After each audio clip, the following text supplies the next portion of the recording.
दिनों से पूर्णिमा भारती रक्सौल के नहर चौक पर पुल के निर्माण और डाइवर्जन के लिए आवाज उठा रहे थे। आज 5वें दिन जनसुराज के अध्यक्ष जो मनोज जी यहाँ आए और बात की, समस्या देखे, समस्या के समाधान के लिए काफ़ी घंटे तक बैठे रहे। बड़े बड़े अधिकारी आए, बहुत बातें कहानी हुई, मामला काफ़ी गर्म था। उसके बाद जो है पूर्णिमा जी को जो जूस पिलाकर इनके अनशन को तोड़ दिया गया, समाप्त करा दिया गया। आखिर क्यों? इसके पीछे क्या वाकई में समस्या का समाधान हुआ या नहीं हुआ, हम पूर्णिमा जी से जानना चाहेंगे। आपने अनशन तोड़ दिया? तोड़ दिया। कितने दिन बाद?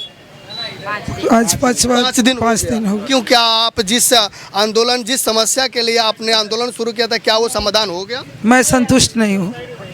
समाज के कहने संतुष्ट नहीं? बहुत दबाव पे मैं तोड़ी हूँ, मेरा जनता बोला है, वरना मैं अभी तोड़ना नहीं चाह रही थी। तोड़ना नहीं चाह रहे थे। हमारे गार्जियन सब लोग, हमको प्रशासन पर विश्वास नहीं था, इन लोगों के विश्वास पे मैं तोड़ी हूँ।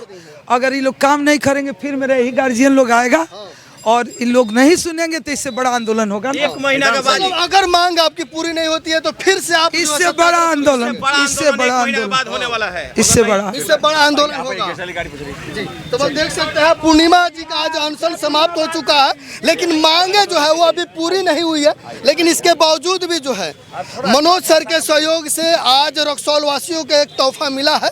और देखना यह है कि जिस प्रकार से आज वादा किया गया रक्सौल वासियों के लिए, रक्सौल वासियों के सुविधा के लिए, क्या वो कुछ दिनों में जो अल्टीमेटम मिला वो पूरा हो पाएगा कि नहीं। अभी तो पूर्णिमा जी का काफ़ी तबीयत खराब है, इनको अभी एम्बुलेंस से हॉस्पिटल के लिए लेके जाया जा रहा है ताकि इनके तबीयत में सुधार हो पाए। इनके लिए जो है पूर्णिमा जी हॉस्पिटल में जा रही है। मनोज सर, जिस प्रकार से पूर्णिमा जी रक्सौल वासियों के लड़ रही है, अभी ये कोई नेता, विधायक, सांसद किसी पद पे नहीं है, इनके लिए क्या कहना चाहिए? नहीं, ये इन्होंने रक्सौल की जनता के लिए अपनी आवाज़ उठाई है, अपनी जान तक दांव पे लगा दी है।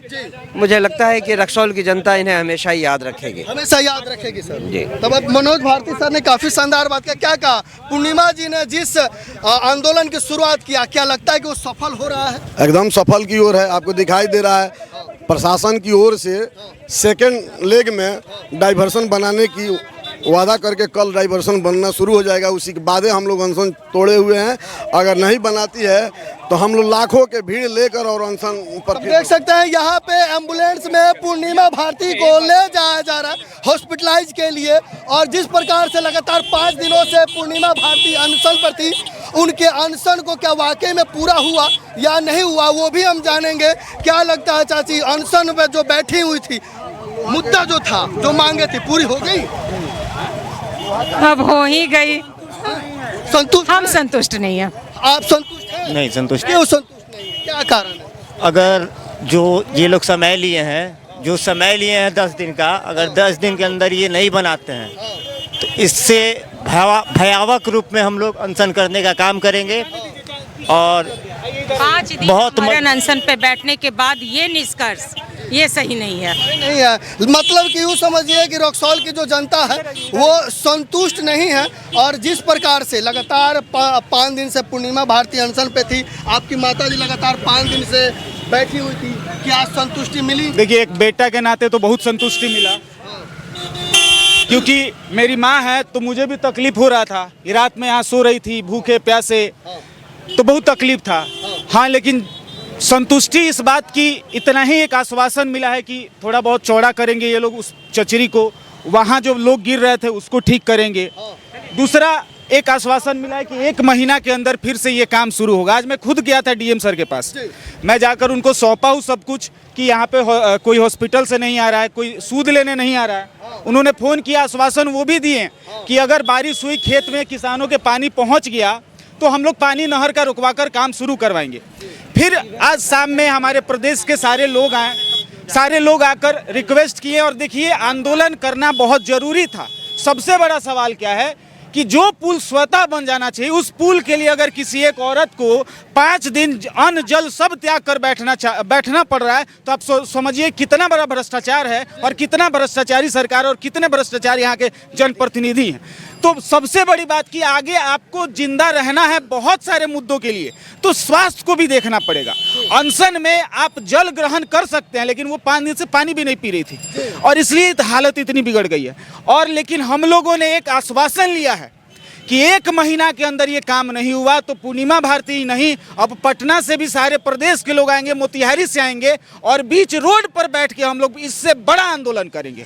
जी, क्या आप इस आज के इस फैसले से खुश हैं? हम लोग तो बिल्कुल खुश नहीं है।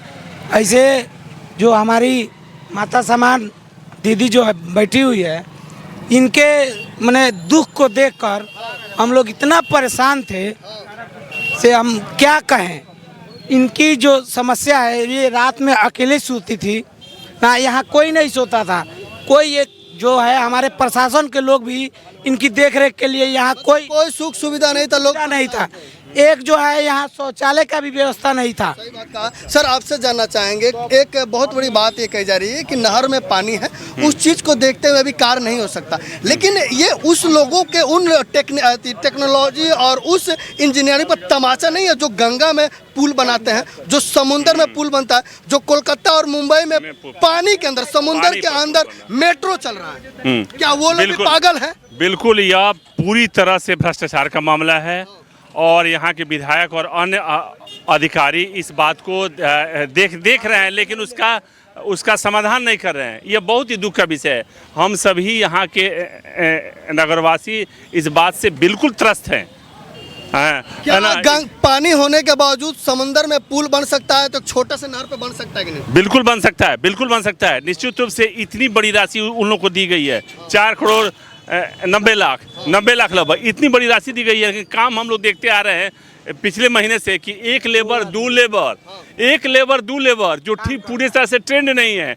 पतला सीमेंट और जो है पतला छड़ से काम हो रहा है, पतला छड़ से काम हो रहा है, जो बुरी तरह से गलत है। इसका लाइफ नहीं है। हमको तो लगता है कि पहले वाले पुल से भी इसका लाइफ कम है। सही बात है। क्या पहले वाले यहाँ कम है क्या? सबसे बड़ी बात तो यहाँ पहले जो विधायक जी थे ना, रातों रात उनका टिकट काट के तीर छाप के आदमी को रातों रात घुसाया गया, 3 करोड़ में टिकट बेचाया। जब 3 करोड़ में टिकट अगला खरीद के आएगा, 10 करोड़ लगाएगा, तो भ्रष्टाचार तो होगा ही।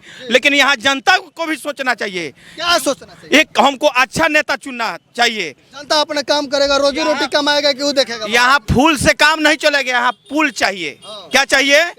पुल चाहिए। तो पुल यहाँ नहीं बनाएगा, फिर यहाँ उनके द्वारा कहा जा रहा है कि रक्सौल में फूल चाहिए, लेकिन अब की बार फूल नहीं, पुल बनवाना है। आज जो ये काम करवाई है ये पूर्णिमा भारती, आज इनके समर्थन में सभी कोई रक्सौल वासी रहा है। और कहा गया है, मेरे एक शायरी के द्वारा कहना है, प्रशांत किशोर जी कहते हैं, हम अपना हर सुख चैन गंवा के आपको सुकून देंगे, वादा नहीं विकास का मजबूत देंगे, उनसे बच के रहिएगा जो मांगने तो एक पीपा पुल भी नहीं देते हैं। वक्त पड़ा तो बिहार और रक्सौल वासियों के लिए अपना जान देंगे।